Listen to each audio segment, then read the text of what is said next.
እንደምናችሁ ዛሬ እንግዲህ ቀጣዩን ፓርት ዩኒት 4 ፓርት 3 ይዤላችሁ መጥቻለሁ። በዛሬው የምናየው ስለ ኦቶማን ተርኪሽ ኤምፓየር እና ስለ ሙስሊም ሌጋሲ እናያለን። እንደተለመደው ይሄ ኖት የተዘጋጀው ቀጥታ ከመጽሐፋችሁ ነው። ምንም የተቀየረ ነገር የለም። የዚህን ኖት ፒዲኤፉን ከዚህ ቪዲዮ ስር በሊንክ አስቀምጬላችኋለሁ። ከዛ ላይ ወስዳችሁ ዳውንሎድ አድርጋችሁ መጠቀም ትችላላችሁ። ወደ ሌሰኑ እንሄዳለን። የምናየው ዛሬ ስለ ኦቶማን ተርኪሽ ኤምፓየር ነው። ኦኬ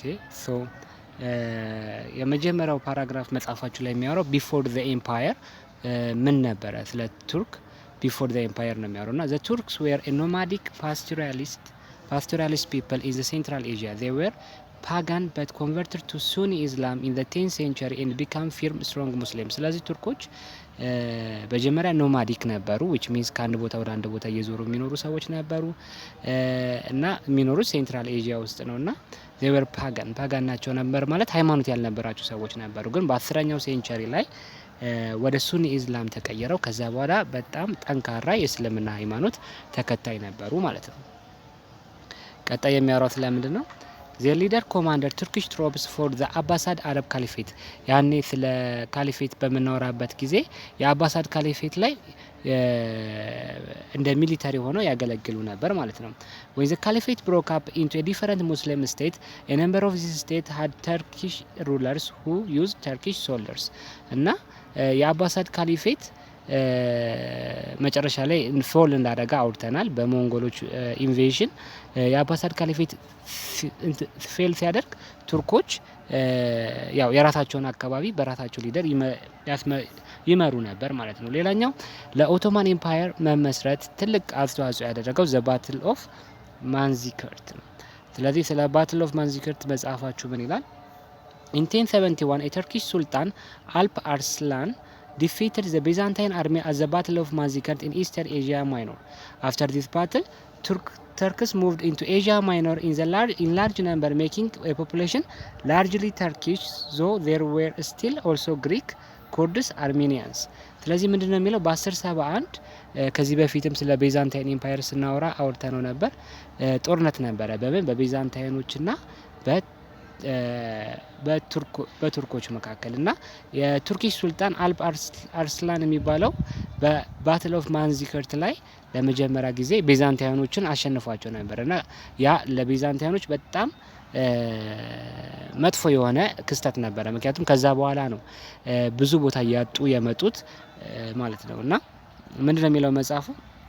The Battle of the Manzikert was a great disaster for the Byzantine Empire and made it much weaker because of it lost most of the Asia Minor as a source of military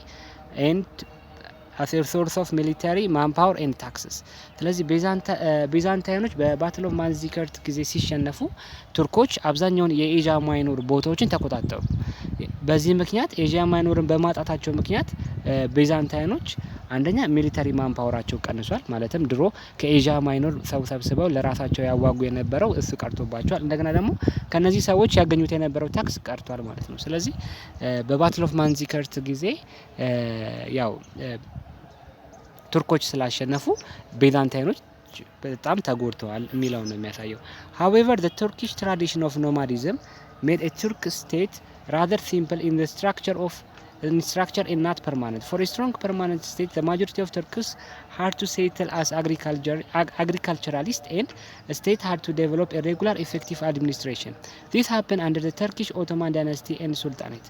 እና ከዚህ በፊት በነበረው ቢፎር ዳይናስቲ በነበረው ጊዜ ብዙ ጊዜ ኖማዲክ ነበሩና አንድ ቦታ ሴትል አድርገው አይኖሩም ነበረ። ግን ለመጀመሪያ ጊዜ ቱርኮች ሴትል አድርገው አንድ አካባቢ መኖር የጀመሩት በአንድ አድሚኒስትሬሽን መኖር የጀመሩት በዚህ አሁን በምናየው በኦቶማን ኤምፓየር ወይም ደግሞ በሱልጣኔት ጊዜ ነው ማለት ነው።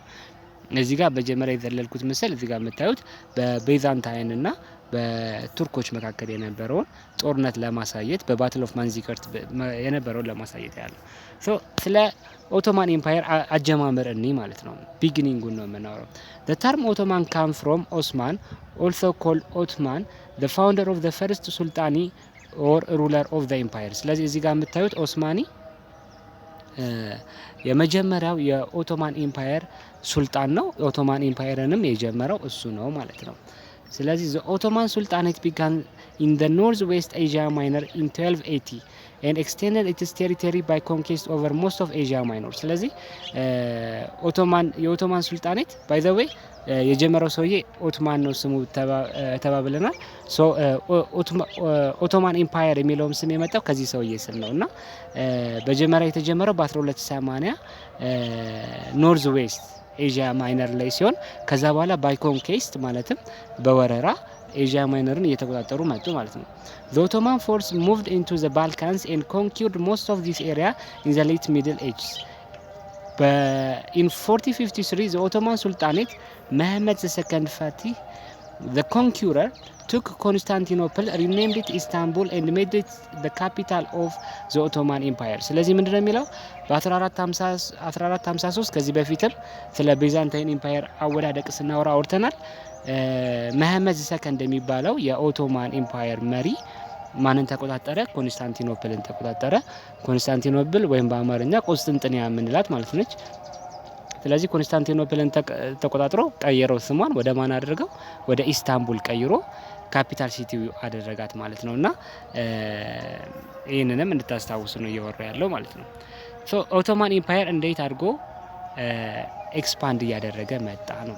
The Ottoman Empire continued to expand its territory. Later addition to the Ottoman territory were Iraq, Syria, Palestine, Arabia Peninsula, Egypt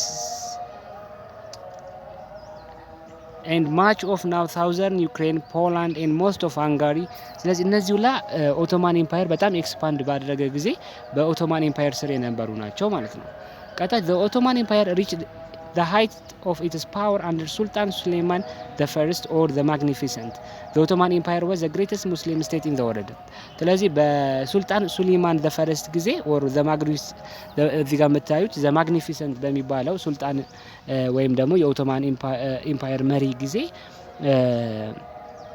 በጣም ሃይስት የሚባል ቦታ ላይ ነበሩ። በጣም ኤክስፓንሽን ብዙ ቦታ ነበር የያዙት። ኢን አዲሽን ቱ ዛት ደግሞ the glorious ጊዜ የሚባለው ያ ጊዜ ነበር ማለት ነው። ስለ ንጉሶቹ እናውራ። the king the Ottoman state machinery was fairly simple but effective. the Sultan was absolute autocrat, the shadow or representative of God on earth። ምንድነው የሚለው? የኦቶማን ስቴት አስተዳደር በጣም ቀላል ነው፣ ሲምፕል ነው። ስታዩት ንጉስ አለ፣ ከዛ በኋላ ሜቢ አንድ መሪ ግራንድ ቫይዘር የሚባል ቀጣይ ሊኖር ይችላል። ከዛ በኋላ ህዝቡን ነው የሚያስተዳድሩት። ግን ቀላልም ቢሆን በጣም ኢፌክቲቭ የሆነ የአስተዳደር ስርዓት ነበራቸው። ግን መታወቅ ያለበት the Sultan was an absolute autocrat። ሱልጣኑ ወይም ደግሞ ንጉሱ አብሶሉት የሆነ አውቶክራት ነበረ፣ ማለትም ፈላጭ ቆራጭ ነበረ ማለት ነው።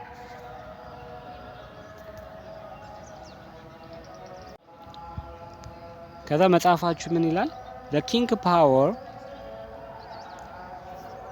the king power was only limited by the need to make his policies and decisions agree with the Sharia or the Muslim law as interpreted by the Muslim or clergy, the ulama. However, because the Sultan appointed the leader of ulama, its interpretation were usually what the Sultan wanted። ምንድነው እዚህ ጋር የሚለው? እንደነገርኳችሁ በኦቶማን ኢምፓየር ጊዜ የነበረው ሱልጣን ወይም ደግሞ ሩለር ወይም መሪ አብሶሉት ፓወር ነው ያለው፣ ሁሉን ነገር ይቆጣጠራል። ነገር ግን አንድ ነገር ብቻ ነው የሱን ፓወር ሊሚት የሚያደርገው፣ ያ ሙስሊም ኮሚኒቲ ስለሆነ የሚመራው ከሸሪያን የሙስሊሞችን ህግ ወይም ደግሞ ሸሪያን የሚጣረር ነገር አያደርግም። ግን እሱ የሸሪያን ኢንተርፕሪቴሽን ወይም ደግሞ ሸሪያ ላይ የተቀመጠውን ህግ የኢንተርፕሬት የሚያደርገው ደግሞ ማን ነው የሚባለው? የእስልምና ሃይማኖት መሪ ኡላማ የሚባለውን የሚመርጠው ደግሞ ራሱ ኪንጉ ነው፣ ሱልጣኔቱ ነው። ስለዚህ እሱ እነዚህ የሸሪያን ኢንተርፕሪቴሽን የሚተረጉሙት ሰዎች ራሱ ለሱልጣኔቱ ወይም ደግሞ ለሱልጣኑ ለመሪው እንዲመች አድርገው ነበረ የሚተረጉሙለት። ስለዚህ ብዙ ጊዜ በቃ አብሶሉት ፓወር ነው ያለው ማለት ነው። በሃይማኖትም በኩል የሚፈልገውን ነገር የማድረግ ስልጣን ነበረው ማለት ነው። ሌላኛው ምንድነው የሚያወራው? Under the Sultan was a chief minister called Grand Vizier, who sometimes commanded the armies as well. When after Suleiman the First, the Sultan became less capable, it was strong, competent Grand Viziers and their officials who held the empire together እና ምንድነው የሚለው ከሱሌማን ዘፈርስ ወይም ዘ ማግኒፊሰንት ካረፈ በኋላ የመጡት ሱልጣኔቶች ብዙ ፓወርፉል ስላልነበሩ በጣም ከሱልጣኔቱ ስር ሆኖ ሚሊተሪዎችን ኮማንድ የሚያደርገው ማን ነው ተባብለናል። ግራንድ ቫይዘር የሚባል የታይትል ስም ነው እና የዚህ ታይትል ያላቸው ሰዎች አርሚን ሁላ አድሚኒስትሬት ያደርጉ ነበር። በተለይ ሱሌማን ካረፈ በኋላ ሱልጣኔቶቹ ብዙ ፓወርፉል ስላልነበሩ እነሱ አርሚን ሁላ ኮማንድ ያደርጉ ነበር ነው። ስለ አርሚው እናውራ። ስለ ኦቶማን ኤምፓየር ጊዜ የነበረው አርሚ ምን ይመስላል? The army was largest and efficient ይቅርታ ምን ይላል እዚህ ጋር? The army was large and efficient. The core of the regular or professional Ottoman army was the infantry of the Janissaries. ምንድነው የሚለው? the core of the army በኦቶማን ጊዜ የነበረው ኮር የሚባለው ዋናው የጦር ክፍላቸው ጃኒሳሪስ ይባላሉ። ምንድናቸው እነዚህ? ኢንፋንተሪ ናቸው። ኢንፋንተሪ ማለት ነው ተባብለናል፣ እግረኛ ወታደር ማለት ነውና እዚህ ጋር ምስሉ ላይ የምታዩት የጃኒሳሪዎች ምስል ነው ማለት ነውና they were recruited from regular tribute of Christian children taken from the Balkans who were brought in as Muslims and trained as ሶልጀርስ እና እነዚህ ጃኒሳሪዎች ሪክሩት ነው የሚደረጉት። ማለትም እነዚህ ወታደሮች ብዙ ጊዜ በኦቶማን ጊዜ ከመሰልጠናቸው በፊት የሚመለመሉት ክርስቲያን ከሆነ ቤተሰብ ቅድም እንደነገርነው እንዳወራን ኦቶማን ኤምፓየር ረጅም የሆነ ግዛት ነበራቸው። ስለዚህ ባልካንን ተቆጣጥረው ነበር። እዛ ደግሞ የነበረው ኮሚኒቲ ክርስቲያን ኮሚኒቲ ነበር። ስለዚህ እንደ ግብር እንደ ታክስ ምን ያደርጋሉ? ከእያንዳንዱ ቤተሰብ አንዳንድ ልጅ ይወስዳሉ። እያንዳንዱ የክርስቲያን ቤተሰብ አንዳንድ ልጅ ይወስዳሉ። እነዚህ ልጆች ደግሞ እድሜያቸው ከ8 እስከ 10 ዓመት የሆኑ ልጆች ናቸው። ስለዚህ እነዚህ ልጆች ይወስዱና ምንድነው የሚያደርጓቸው? መጀመሪያ ወደ እስልምና ሃይማኖት ኮንቨርት ያደርጓቸዋል። ከዛ በኋላ እዛው አካባቢ ሄደው ምን እነሱ በኦቶማን ኤምፓየር ቁጥጥር ባሉ ቦታዎች ላይ የተለያዩ ነገሮችን እንዲሰለጥኑ ያደርጓቸዋል። ለምሳሌ ግብርናን ይማራሉ፣ የተለያዩ መሳሪያዎችን መጠቀም ይማራሉ። መጨረሻ ላይ እድሜያቸው ሲደርስ አንደኛ የእስልምናንም ህይወት በደንብ ካወቁ በኋላ ወደ ጃኒሰሪስ ወደሚባለው የኢንፋንተሪ ወይም ደግሞ የእግረኛ ወታደር ይቀላቀላሉ ማለት ነው። ስለዚህ በአጠቃላይ እዚህ ጋር የሚላችሁ ጃኒሰሪዎች ሪክሩት የተደረጉት ከባልካን ክርስቲያን ኮሚኒቲ ነው ማለት ነው። ከየቤተሰቡ እንደ ታክስ ነው። ክርስቲያን የነበረ ቤተሰብ አንዱን ልጅ እንደ ታክስ አሳልፎ ይሰጥ ነበር ማለት ነው። እና እነዚህ ህጻናቶች አድርገው ሰልጥነው ጃኒሰሪስ ተብለው ሱልጣኔቱን የሚደግፉ ለኦቶማን ኤምፓየር ደግሞ መሰረታዊ የሚባሉ የወታደር ክፍሎች ነበሩ ማለት ነው። እዚህ ጋር ምን ይላል? The Janissaries were respected and feared by the enemies of the Ottoman for their skill, discipline, courage and fanaticism. ምንድነው የሚለው? ጃኒሰሪዎች በጣም ይፈሩና ይከበሩ ነበር። ምክንያቱም በጣም ስኪል አላቸው፣ ዲሲፕሊን አላቸው፣ ካሬጅ አላቸው። አስቡት ከልጅነታቸው ጀምሮ ውትድርና ነው ሲተለጥኑ የነበሩት እና በጣም ሪስፔክትድ ነበሩ ማለት ነው። ምን ይላል እንደገና? The traditional Turkish warrior was a horseman using a bow. But at the end of the Middle Age, the Ottoman government created an efficient Janissary infantry using matchlock muskets, and the Ottoman army also used cannons. ስለዚህ እዚህ ጋር የምታዩት ማችሎክ ሙስኬት የሚባለው ይሄኛው ነው ወይ መስኬትስ እንዳነባባችሁ ነው። እዚህ ጋር የምትመለከቱት እሱን ነው ማለት ነው። ይሄኛው ይሄ የጥይት አይነት ማለት ነው። ግን ምንድነው እንደዚህ ተለኩሶ አንዴ ተኩሳችሁ ከዛ እንደገና አዘጋጅታችሁ ምናምን ነው የምትተኩሱት። ስለዚህ በጣም ስኪል የሚጠይቅ የመሳሪያ አይነት ነው ማለት ነው።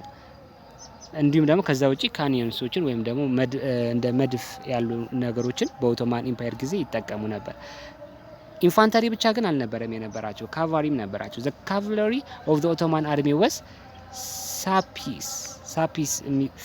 ሳፒስ እንዴት እንደምታነቡት አላውቅም። እዚህ ጋር ያለው ይሄ በኦቶማን ጊዜ የነበሩት ካቫሪዎች ናቸው ወይም ደግሞ ፈረሰኛ ወታደሮች ናቸው። እዚህ ጋር በምሳሌ ያሳየዋችሁ በኦቶማን ጊዜ የነበሩት የሳፒዮሶች ምሳሌ ነው ማለት ነው። ቀጣይ የምናየው ስለ ኦቶማን እንዴት ከዩሮፕ የተሻለ እንደነበሩ በአንድ ፓራግራፍ መጽሐፋችሁ ጠቅሶታልና እሱ ምንድነው የሚለው እዚህ ጋር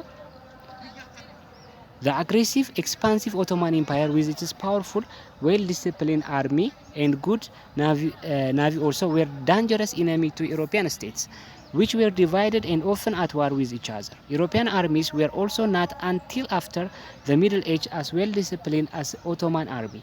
ምንድነው የሚለው ኦቶማን አርሚዎች ለአውሮፓኖች በጣም ይከብዷቸው ነበረ። ምክንያቱም ኦቶማን አርሚዎች ቅድም እንዳወራናቸው ጃኒሰሪዎች አሏቸው which means እግረኛ የሆኑ ከልጅነታቸው ጀምሮ የተለጠኑ ወታደሮች አሉ። ዲሲፕሊንድ ናቸው። ሙሉ ህይወታቸውን በውትድርና ነው የኖሩት።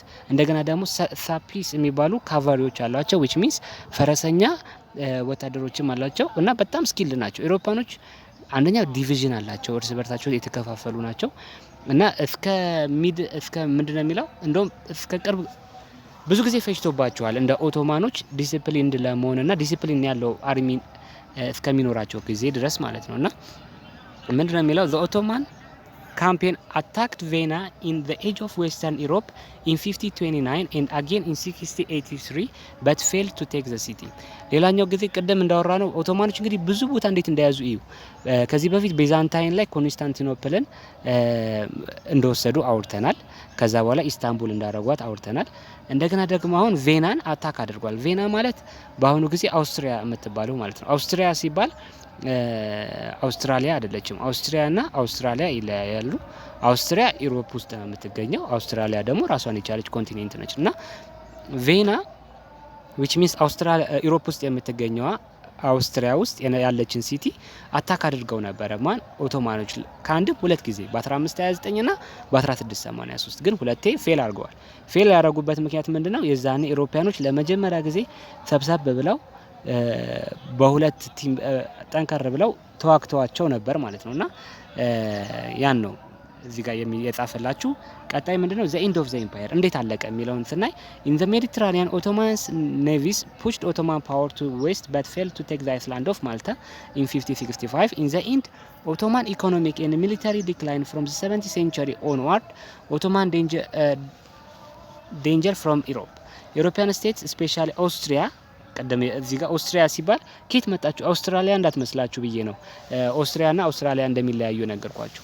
began to push forward aggressively against the Ottoman Empire. በአጠቃላይ የኦቶማን ኢምፓየር መፍረስ ምክንያት ትልቁ ሪዝን ኢኮኖሚክ ነው። ኢኮኖሚካሊ ኢምፖርታንሳቸውን እያጡ በመጡ ጊዜ ያው ኢምፓየሩ እየፈራረሰ መጣ ማለት ነውና እንደገና ደግሞ እንደ አውስትራሊያና ሩሲያ ያሉ ሀገራቶች ልክ ኦቶማኖች ሲዳከሙ ፑሽ እያደረጓቸው መጡ ማለት ነውና አውስትራሊያ ማለት ከዛ በፊት ቬና ላይ ኦቶማኖች አታክ አድርገዋቸው ነበረ። ስለዚህ ኦስትሪያዎች ደግሞ በተራቸው ልክ ኦቶማኖች ፌል ማድረግ ሲጀምሩ አታክ ማድረግ ጀምረው ነበር ማለት ነው። ቀጣይ መጽሐፋችሁ የሚያወራው ስለ ሙስሊም ሌጋሲ ነው ወይም ደግሞ ከእስልምና ሃይማኖት እንዲሁም ደግሞ በዛ ጊዜ በአረቢክ ካሊፌት ጊዜ ምን አግኝተናል፣ ምን ተጠቅመናል፣ ምን ለዓለም ኮንትሪቢዩት አድርገዋል የሚለውን ነው ይሄ ፓርት የመጽሐፋችሁ ፓርት የሚያሳየው። ምንድነው የሚያወራው? the Islamic civilization which flourished from 800 to 1200 was not specifically Muslim but Islam provided it with a general framework and a universal language. ምንድነው የሚለው ከ800 እስከ 1200 ጊዜ የነበረው የእስልምና ሲቪላይዜሽን የእስልምና ብቻ አልነበረ፣ መልቲ ካልቸራል ነበረ። ግን አረበኛ ለምሳሌ በእስልምና ምክንያት ዩኒቨርሳል ላንጉዌጅ የተለያዩ ካልቸሮችን ቢኖሩ አንድ ላይ ሆነው እንዲሆኑ አድርጓል ይላል። ምንድነው የሚለው? however Arabic grammars, law and theology are some aspects of the civilization with definitely Muslim character. እና ከ800 እስከ 1200 የነበረው ሲቪላይዜሽን የሙስሊሞች ነው ሜጀር ፓርቱ፣ ግን ስቲል የብዙዎችንም ኢትኒካል ኮንትሪቢዩሽን የወሰደ ነው ማለት ነውና the culture of medieval Islam was multiracial. Arabs, Jews, Persians, Turks, Berbers and Spaniards all contributed to its development. Although the Comic civilization borrowed freely from the Greek, Persians, Hindus, it was creative and original. እና የአረቦች ሲቪላይዜሽን ከ800 እስከ 1200 ያለው ከነሱ ብቻ ሳይሆን ከብዙ ኮንትሪቢዩት የተደረገ እንደሆነ ነው መጽሐፋችሁ የሚያወራው። for a period of 400 years great advances were made in the field of mathematics, astronomy, botany, chemistry, medicine, history and geography in the world of Islam በእስልምና ወይም ደግሞ በሙስሊም ኮሚኒቲው ምክንያት ለ400 ዓመታት ያህል በአስትሮኖሚ፣ በቦታኒ፣ በኬሚስትሪ በጣም ብዙ የሆኑ ለውጦች እንዲኖሩ ትልቅ ኮንትሪቢዩሽን አድርገዋል ማለት ነው። ሌላኛው የሚያወራው Many Western writers once believed that the Arab conquest stifled artistic, literary and scientific creativity in the Middle East. However, many of the work of Plato, Aristotle and other Greek thinkers and later transmit them to the West not only by the Arabs and the Muslims but also by non-Arabs and followers of other religion. እና እዚህ ጋር ምንድነው የሚለው አንዳንድ ሰዎች ምን ብለው ያስባሉ የአረብ ኮንኪስት ወይም ደግሞ እስልምና ሲስፋፋ የነበረው ጊዜ ለሊትሬሲ ወይም ደግሞ የስነ ጥበብ እንዲዳከም አድርጓል ብለው የሚያስቡ አሉ። ግን ይላል ሀዌቨር እንደውም አንዳንድ የሙስሊም ሃይማኖት ተከታዮች እንዲሁም ደግሞ የሌላ ሃይማኖት ተከታዮች ከዌስት ወይም ከሮም ምናምን የወሰዱትን ሊትሬሲ ራሱ እነሱ ራሳቸው ተጠቅመውበት አስፋፍተውታልም። ስለዚህ ሙሉ በሙሉ በአረብ ኮንኬስት ምክንያት የነበረው በሮማን ጊዜ የነበረው የሊትሬቸር የስነ ጥበብ እንትን ቆሟል ማለት አይቻልም ማለት ነው። እዚህ ጋር ምን ይላል? The Arab conquest brought Muslims into direct contact with a philosophical idea of the Hellenistic world.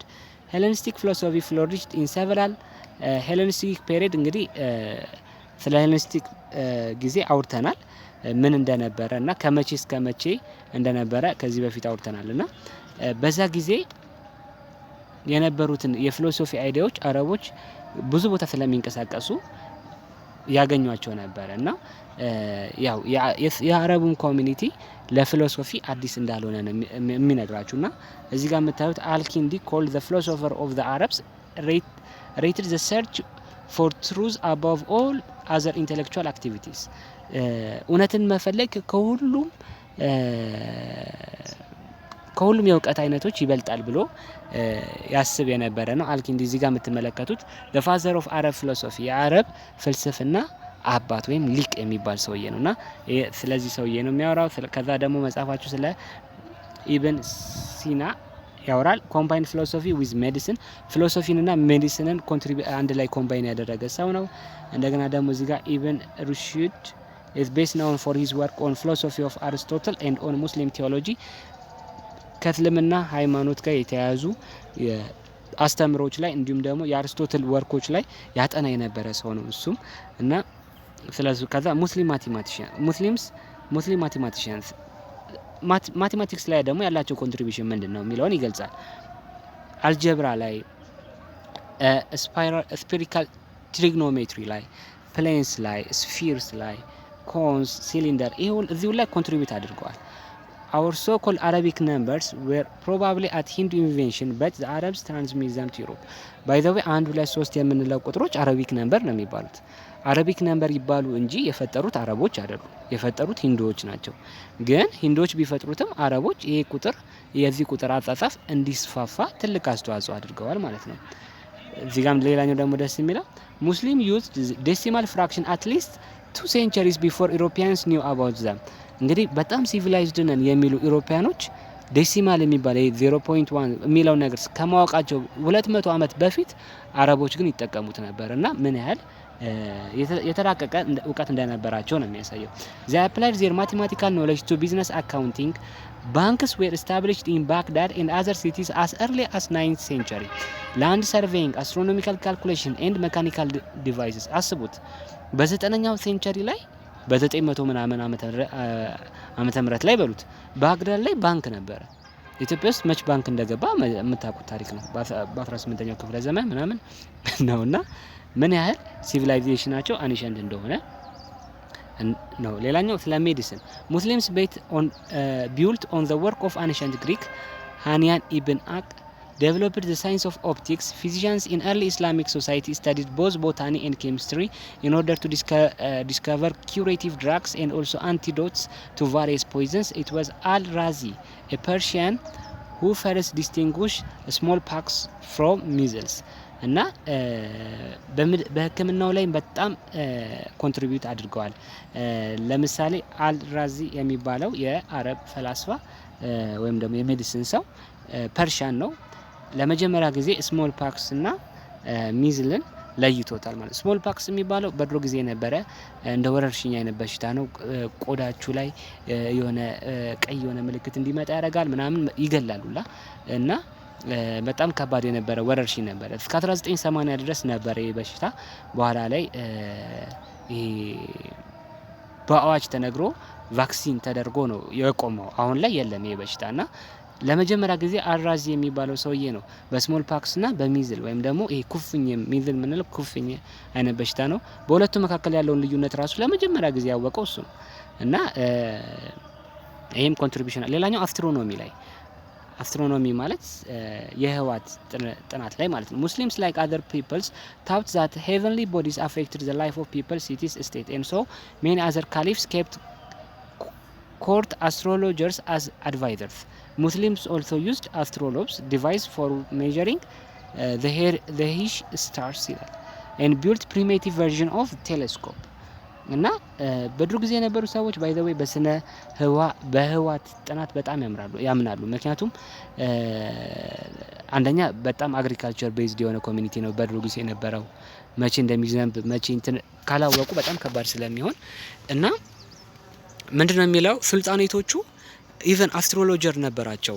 የስነ ጥበብን የህዋን ያጠና የሚያማክራቸው ሁላ አላቸው ማለት ነው። እና ምን ያህል ለአስትሮኖሚ ፎከስ እንደሚሰሩ ቴሌስኮፕ ሁላ አንሸንት የሆነ ቴሌስኮፕ ወደ ህዋ ወደ ጠፈር የሚያሳይ ቴሌስኮፕ ላይ ይጠቀሙ ነበር። እንዲሁም ደግሞ ዋን አስትሮኖመር is said to have created planetarium that reproduce not only the movement of the stars but also ፒርስ ኦፍ ተንደርስ ኤንድ ላይቲንግ እና እንደውም አንድ አስትሮኖመር በዛ ጊዜ የነበረ ፕላኔታሪየምን ሰርቶ ነበር ነው። ፕላኔታሪየም ማለት የህዋት እንቅስቃሴዎችን የሚያሳይ እንደ በቲያትር መልክ የሚያሳይ ነገር ማለት ነው እና እሱን ሁላ ፈጥሮ ነበር። ይሄ ምን ያህል እንደሄዱ ነው የሚያሳየው። ቀጣይ የሚያወራው ስለ ዲስክሪፕቲቭ ጂኦግራፊ was a favorite subject thanks to Arab conquest and expansion of trade throughout the eastern hemisphere. Muslims like to read books describing distant places and their inhabitants, especially if they were potential trading partners or converted to Islam. ስለዚህ እንዳወራ ነው እስላሞች ወይም ደግሞ በዛ ጊዜ የነበሩት አረቦች አንደኛ እንትኖች ናቸው፣ ትሬደርስ ናቸው፣ ነጋዴዎች ናቸው። ከቦታ ቦታ ይንቀሳቀሳሉ። እንደገና ደግሞ በአረብ ኮንኩዌስት ጊዜ በጣም ብዙ ቦታቸውን እያስፋፉ ነበር። ስለዚህ ምን ይወዳሉ? ዲስክሪፕቲቭ ጂኦግራፊ የሆኑ ነገሮችን ማንበብ ይወዳሉ። ለምሳሌ ካርታዎችን ማንበብ ይወዳሉ። ቦታዎችን፣ ርቀቶችን ማወቅ ይወዳሉ። ምክንያቱም አንደኛ ለኮንኩዌስታቸው ይጠቅማቸዋል፣ ሁለተኛ እነዛ ሰዎች ደግሞ ወደ እስልምና ተቀይረው ከሆነ ለትሬድም ይጠቅማቸዋል። ስለዚህ እንደዚህ አይነት ኤክስፒሪየንስ ነበራቸው ነው የሚለው። ጂኦግራፊም ላይ ትልቅ አስተዋጽኦ አድርገዋል። ሂስትሪንስ history was a major discipline too. Nearly every Muslim scientist had to write about previous development of his specialty. Rulers demanded chronicles either to publicize their own accomplishment or to learn from their predecessors' success and failure. ምንድነው የሚለው ሂስትሪ ራሱ በጣም አስፈላጊ ነበረ። እንደውም ምንድነው የሚለው ሳይንቲስቶች የዛ ጊዜ የነበሩት የሚያጠኑ ሰዎች ከሱ በፊት የነበሩ ሰዎች የጻፏቸውን እንዲያነቡ ይገደዳሉ። ክሮኒክልስ ማለት ነው። ሩለርስ ዲማንድድ ክሮኒክልስ either to publicize their own accomplishment። ጸሐፍቶች እነዚህ የሚጽፉ ሰዎች የጻፉ ለራሳቸው ብቻ ማስቀረት ሳይሆን ፐብሊክሊ እንዲያወጡት ያስገድዷቸው ነበረ እና ይሄ ደግሞ በጣም ጠቃሚ ነገር ነበር ማለት ነው። ሌላኛው the scholars could never have developed the Sharia without first having to read the biography of Muhammad and his companions. አንደኛ ለራሳቸው ራሱ ሸሪያ የሸሪያ ሎ ዴቨሎፕ የተደረገው በነብዩ መሐመድ አስተምሮና ከሱ ጋር በነበሩ ሰዎች አስተምሮ ነው አይደለ? ስለዚህ የሸሪያን ሎ ራሱ ዴቨሎፕ ለማድረግ የነብዩ መሐመድን ባዮግራፊ ማንበብ ያስፈልጋልና ሂስትሪ በደንብ ይሰራበት የነበረ ነው ማለት ነው። ሌላኛው ምንድነው የሚለው ሙስሊምስ also like to read accounts of early caliphs and conquest for amusement as well as instruction። እና ከዚህ በፊት የነበሩትን ካሊፌቶችንም ደግሞ ታሪክ ማንበብ ያስደስታቸው ነበር። ለምሳሌ ስለ አቡበከር፣ ስለ ኡማር፣ ስለ ኡትማ እነዚህ ያነባሉ ስለ እነዚህ ካሊፌቶች። ለምን እነዚህ ካሊፌቶች በሃይማኖትም የተሻሉ ቦታ ላይ የነበሩ ተብሎ ስለሚታሰብ ከነሱ ኢንስትራክሽኖችንም ይወስዳሉ። እነሱ እንደዚህ ካደረጉ አሁንም እኛ ያን መከተል አለብን የሚለውን ለማወቅ ማለት ነውና ምንድነው የሚለው most historians were the first to try to structure history by looking for patterns in the rise and fall of dynasties. For example, Ibn Khaldun ይላል እዚህ ጋር linked the rise of states with the existence of strong group feeling between leaders and their supporters. እና ለመጀመሪያ ጊዜ የዳይናስቲዎችን አመሰራረት መሰረት በማድረግ ታሪክን ክሮኖሎጂካሊ በኦርደር ለማስቀመጥ የሞከሩትም የሙስሊሞች ናቸው ወይም ደግሞ የአረቡ ኮሚኒቲ ነው ማለት ነው። ቀጣይ ስለ ፕሮስ works were written to guide Muslims in the performance of worship, instruct prince in the art of governing, refute the claim of rival political and theological movement, or teach of the many aspects of living. እና ፕሮስ የሚባሉ ደግሞ የጽሁፈት አይነቶች ነበሩ። እነዚህ ምንድን ናቸው? ልክ እንደ አካዳሚክ ስትራክቸርድ የሆነ ሪፈረንስ ያለው አጻጻፍ ሳይሆን ዝም ብሎ ልቅ የሆነ አጻጻፍ ነው ፕሮስ የሚባለው። እና ልክ አሁን እኔ ሳወራ ጻፍ ብትሉኝ ዝም ብዬ እንደማወራው አድርጌ ነው የምጽፈው። እንደዛ የተጻፈ ነገር ፕሮስ ይባላልና እነዚህ ጽሁፎች አሏቸው። እነዚህ ጽሁፎች ምንድነው ጥቅማቸው? ከዛ በኋላ የሚመጡት ሶሳይቲዎች ራሱ እንዴት አድርገው መኖር እንዳለባቸው የተቃራኒ አመለካከቶችን ወይም ደግሞ የሃይማኖት አይዲያዎችን እንዴት አድርገው መመከት እንዳለባቸው በግልጽ ተቀምጦላቸው ነበር ማለት ነው። ከዛ ቀጥሎ ደግሞ የሚያወራው ቪዥዋል አርት ላይ ራሱ እንደዚህ ስነ ጥበብ ላይ ራሱ የሙስሊም ወይም የአረቡ ኮሚኒቲ ብዙ ነገሮችን አስተዋጽኦ እንዳደረገ ነው የሚያወራው። እዚህ ጋር የምታዩት ለምሳሌ ካሊግራፊ ወይም ደግሞ ቤስት ካሊግራፊ ምንድነው? እዚህ ጋር ዲኮሬቲቭ ሃንድ ራይቲንግ ኦር ሃንድ ራይቲንግ ሌተሪንግ ጽሁፍን በሚያምር ሁኔታ ፎቆች ላይ እንዲሁም ደግሞ መስኮች ላይ መስጊዶች ላይ ይጠቀሙ ነበርና በአርትም በጣም ሙስሊሞች ወይም ደግሞ አረቦች ትልቅ ኮንትሪቢዩት እንዳደረጉ ነው የሚያወራውና በአጠቃላይ ስለ ሙስሊም ሌጋሲ ከተለያዩ አንግሎች ነው የሚያወራው ማለት ነው። ኤኒዌይ ይሄን ይመስላል። እንደነገርኳችሁ ፒዲኤፉን ከዚህ ቪዲዮ ስራ አስቀምጥላችኋለሁ። ሶ ቀጣይ ፓርት የሚለቀቅ ይሆናል። ሜክ ሹር ቱ ሰብስክራይብ ኤንድ ሊንክ ላይክ ማድረጋችሁን አትርሱ። አመሰግናለሁ።